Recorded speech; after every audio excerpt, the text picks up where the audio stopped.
આજ રોજ રાત્રે 9:40 કલાકે મેન બજારમાંથી આગ લાગ્યાનો કોલ આવેલ હતો.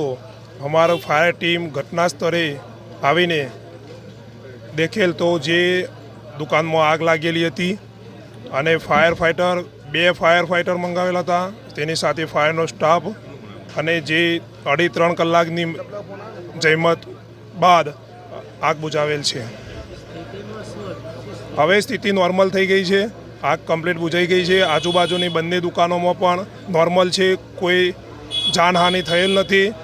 જે દુકાનમાં આગ લાગેલ હતી તે રેડીમેડ કપડાની દુકાન હતી, જે કપડાં સળગેલ છે અને થોડો ઘણો માલ મિલકતનું નુકસાન થયેલ છે.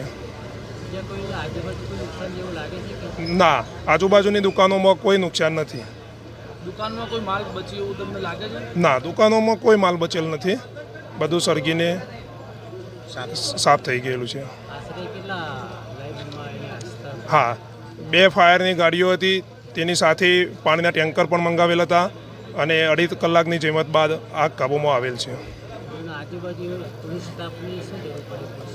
પોલીસ સ્ટાફને એટલા માટે બોલાવવામાં આવેલ હતી કે જેનાથી આજે પબ્લિક આજુબાજુની હોય બહુ ભેગી થઈ જાય, કામ કરવામાં વિલંબ થતો હતો, એના કારણે પોલીસ સ્ટાફ મંગાવેલ હતો.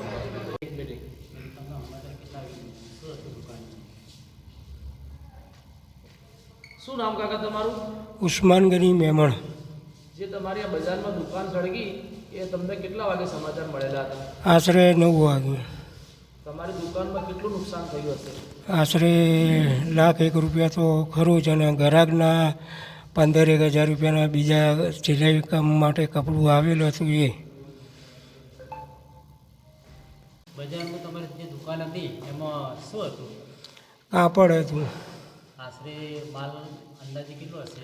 ₹1,00,000 કાપડ મારા જોડી પડ્યું હતું, અને રેડીમેડ ને બધું થઈને મોજા અને રેડીમેડ બધી આઈટમ હતી, ગરમ મોજા ને બધા. હે, આશરે 9 વાગે બંધ કરી હતું, 8:30થી. ઘરે ફોન આવ્યો, જમવા બેસ્યો તો ઘરે ફોન આવ્યો, ત્યારે દોડીને ગયો હું.